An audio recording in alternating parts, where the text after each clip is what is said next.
you're in New York, correct? Yep. So I remember I visited, in March of last year, and like I get, when you get in the cab and like the fucking whatever, the television is just like blaring at you, the little screen is telling you, and it's Yeah. just like in the span of half an hour, it was like the most absurd crimes that it just happened. It was like man runs into bodega with monkey and also then slits someone's throat. And I was like, what the fuck is going on? It was like, it just was like this advertisement for like New York is full of crime, Yeah. Yeah. Dog and whistling.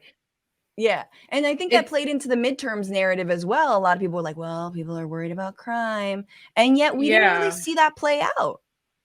Yeah, it absolutely did play into the narrative. So there are several things, right? Whenever you look at places, they like to highlight on places like New York City, Chicago, places where the criminal systems have been completely made around incarcerating and policing black and brown people, and then they highlight those and make it out to be Gotham City all the time. And what I find fascinating, right, is one, New York City is a place with almost 10 million people, like 10 million people in the city, 42% of which identify as purely white. And yet Rikers, a pretrial detention center, is made up of 90% black or brown people, right? So it's not lost upon me exactly what kind of system we have there. And then also, with the kind of fear mongering you see around crime, bail reform, all these things, people wouldn't realize that one, these red areas, these rural areas have way more crime per capita. One, people don't realize that. Or two, they do hysterics around bail reform in a place like New York City. They do it in a place like Chicago, but in New Jersey, right there, Governor Christie could get it off. A Republican governor can completely abolish the cash bail system in 2014 without a peep. And Right. so right. And what I always find interesting is even if you pretend like New York City is Gotham City, like they try to make us out to be with the constant crime hysteria and fear mongering about crime, New York spends more money on policing than anywhere else. So what is the argument, right? And that's why it's a system to line one's own pockets. It's not a coincidence that our mayor, a cop, Eric Adams, spends all his time constantly fear mongering about crime, which you would think would be absurd when you think of it like, well, it's your party that's in power. You're harming your own administration. You see what happened with Hochul and Zeldin being as close as they were, and how New York Right. fared, right? And how New York fared because of these things. And it wouldn't make sense unless you understand that that's how they increase these budgets, right? New York, the NYPD gets over $10.4 billion in spending. And even though Eric Adams made cuts to everything this year, he gave them $90 million more dollars. And while they cut people, they fired from the schools, they fired from all these different programs, they cut the parks, they cut funding on every single thing.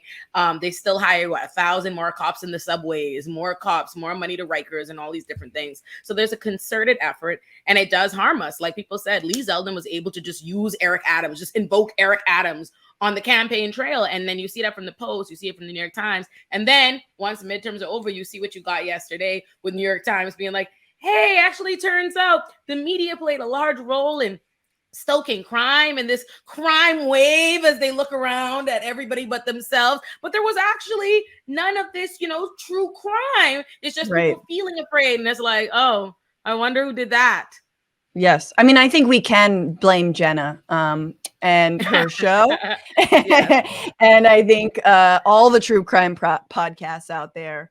No, obviously I'm joking, but yeah, that's especially with New York is just fascinating. And these cities, which yes, are run by Democrats often, but again, it's just power. It's parties in power. And I think you saw that with, as you mentioned, the ways that Republicans made gains in New York, the ways New York Democrats dropped the ball as far as keeping Congress, because it's not about actual policies, it's about power.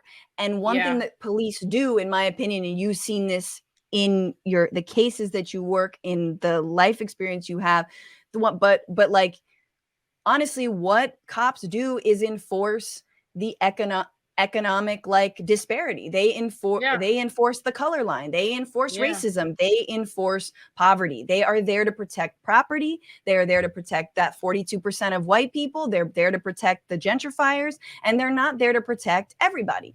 And we see that time and time again.